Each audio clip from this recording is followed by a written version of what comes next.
Je suis Assal Adari, je suis directeur général, cofondateur et directeur général d'Occurrence, groupe IFOP.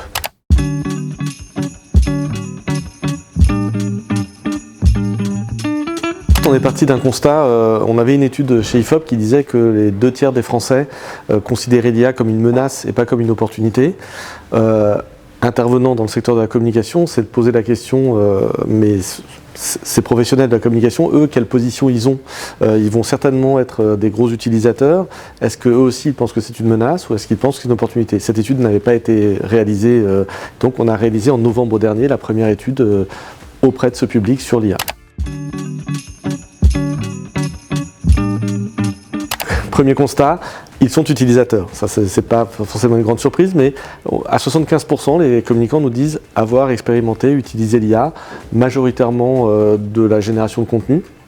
Donc on voit que c'est à la fois, on pourrait dire déjà 75%, je m'attendais même moi à plus, et puis quand même un usage assez limité. En fait.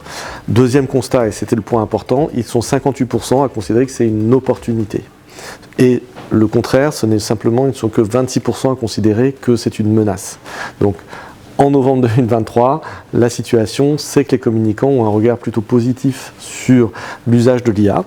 Ça ne veut pas dire forcément une opinion totalement open bar sur le sujet, mais quand même une position intéressante qui me semble assez constructive, parce que je pense que c'est plutôt, moi, mon propos, c'est de dire il faut que les communicants domptent le prompt, sinon ils vont se faire dompter par d'autres. Donc je trouve que ça va plutôt dans le bon sens. Et puis un autre point qui était intéressant dans cette étude, on leur a posé la question, mais qui doit gouverner l'IA dans l'entreprise? Est-ce que ça doit être l'IT? Est-ce que ça doit être vous, les communicants? Est-ce que ça doit être, je ne sais pas, la RSE, enfin, que sais-je encore? Et on s'attendait possiblement à ce qu'ils nous répondent, nous, enfin en mode propriétaire. Et en fait, pour la majorité des communicants, ils considèrent que ça doit être un sujet de direction générale.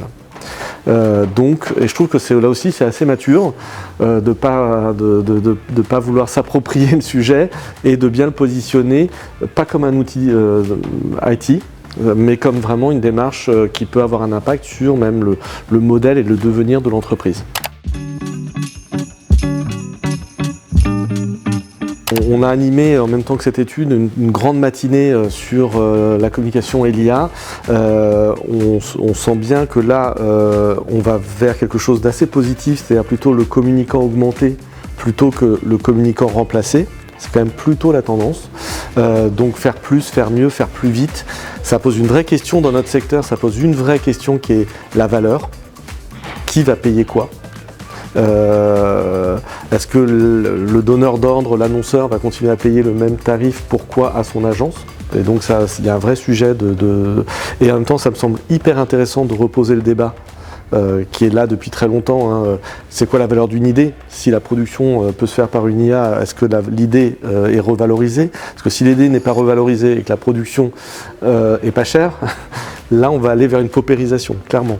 Donc ça me semble un débat très très intéressant, cette notion à la fois de communicant augmenté et de questions sur la valeur. Et ensuite, il y a un autre quand même élément qui est derrière ça et qui est un peu un impensé du sujet, c'est quand même tous les sujets RSE. Ça y est, l'ADEME se pose sur le sujet de la consommation carbone de l'IA. On l'avait eu sur le métaverse, le débat, on l'avait eu sur les crypto-monnaies.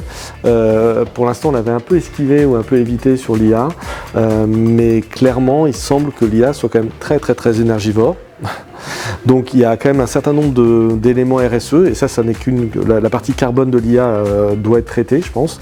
Moi j'imagine qu'assez vite on aura sur tous nos outils IA un petit compteur qui nous indiquera au moins ce qu'a coûté en carbone ce qu'on vient de faire.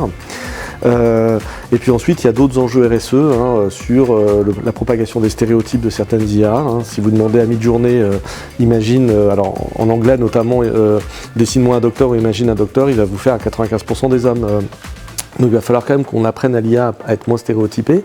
L'IA comme producteur aussi de fake news, l'IA comme potentiellement voleuse de data. Enfin, il y a un certain nombre de données quand même. Moi, je veux qu'on y aille. Mon propos, c'est plutôt allons-y. Allons-y, c'est pour ça que je parlais de dompter le prompt. Allons-y. Mais soyons quand même bien conscients aussi de ces risques qui nous entourent et soyons vigilants.